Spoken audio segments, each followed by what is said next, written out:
Hey guys, so it's day 118. So I want to tell you about something really cool that happened a couple of weeks ago. I really hope this will encourage you, as it was really encouraging to me. So I go to a very non-Presbyterian Bible study. What do I mean by non-Presbyterian? It's one of those things you go to worship and everyone is singing and you sing the same song for a really long time, and then sometimes they're just strumming and people are just singing out the words that flow out of them, which makes me slightly uncomfortable because I grew up in such a Presbyterian church. I think about here is as far as my hands can go up. But I appreciate it because it pushes me outside of my comfort zone, and it's always nice to see Christian brothers and sisters that don't necessarily worship the exact same way as you have always grown up doing. Plus, maybe eventually I'll be able to lift my hands to around here. So, I'm in this Bible study, and we're going through the worship, and alright, I gotta be honest. Sometimes I just don't worship well. What do I mean by that? I mean, I am singing the song, thinking about the words, and nope, now I'm thinking about how I'm singing. Alright, bring it back. Bring it back. Okay. Focusing on the words, focusing on Jesus. Oh shoot, there we go. Okay, I'm thinking about the girl standing next to me. Man, she's cute. Okay, back on. Back on. Alright, back on the words, back on Jesus, and I'm thinking about work. Oh shoot, I'm thinking about, okay, bring it back. Bring it back. I don't know if this happens to anyone else, but it definitely happens to me quite a bit. And it's one of those things, I just have to give it up to Jesus. And I did. I said, God, I can't even worship you the way that you deserve to be worshipped, but take the imperfect worship that I'm giving you right now, because, to be completely honest, I am exhausted, and that's all that I can manage. And I'm sinful, and that's all that I can manage. And so I'm praying this to God, and God spoke into me, and he said, Darren, a lot of life, most of life, is lived in the plateaus. We think our spiritual life is supposed to look like one of those startup graphs that's going up and to the right.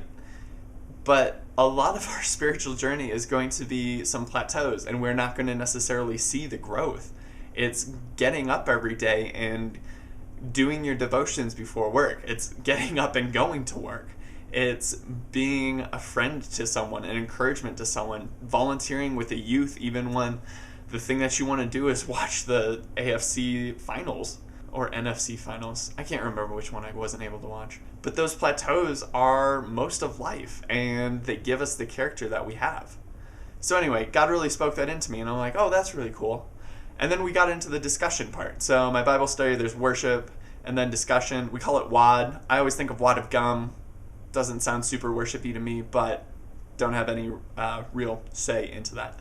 Anyway, so we get into the discussion part of this, and people are talking about the highs and lows of their life, and how am I supposed to stay connected with God when, you have these mountaintop experiences and then it's just poof, right back down.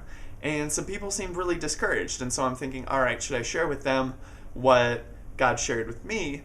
But I'm also not one of those people that is like, listen to my opinion. I just sort of sit back. I don't know. That's not really a super middle child trait, but somehow I have it. So I'm sitting back, and it's getting later and later, and people are just jumping in and saying, what they have on their heart. And so I'm thinking, all right, God, do you actually want me to say something? And didn't get any real response. So I'm like, all right, well, we'll see how this goes. And so the leader is saying, all right, well, it's about time. We need to wrap up. And I'm thinking, all right, well, I guess that's a no. I can take that. And then he looks me in the eye and says, unless you have something to say. And let me just say, there's probably 20, 30 people in the room. He definitely doesn't need to call me out on this. And I'm like, excuse me? And he says, it just looks like you've been mulling something over the entire time. Wow. Like, called out by him and pretty much by God. So I go into my thing and talk about what God shared, and then also talked about, because we were talking about living as disciples, how we're called to more than just the Christian life of the couch. How if we are hiding our lamp behind a Netflix screen, we're probably doing things wrong. And I got everything off of my chest that I was wanting to say, and eventually got off my soapbox, and this one girl starts clapping, which, again, not me that deserves that at all God. But it was just super encouraging to see God not only speak to me, but then answer my prayer of whether I should speak it out or not, and then call me out to give the answer that he just gave me.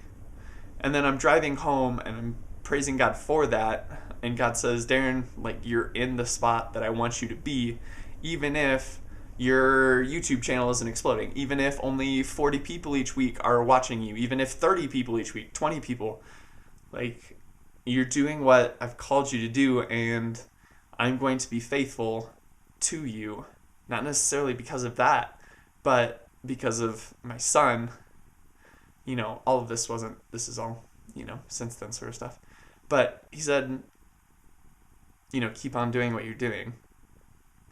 And that was really powerful. And that's like one of my favorite, that probably is my favorite memory from this last month. So, I don't know. It's been a very tiring couple of days, a couple of weeks with the teeth and the work and just being slammed with so many things. I like twisted my ankle playing Ultimate. It's not really bad, so don't worry about me too much. But, you know, it's just exhausting, and it's just nice that God decided to give me that little bit of encouragement. So I want to pass it on to you. I don't know how God talks to you, but like, be encouraged because God's already overcome the world. So that's it. That's my encouraging message for this week. So hit that subscribe button, share this with your friends if you think they need some encouragement, and check this out. Change your shirt. Bruh, first of all, I look good in this shirt. And second of all, I look good in this shirt. And third of all, I look good in this shirt. So tell me I don't look good in this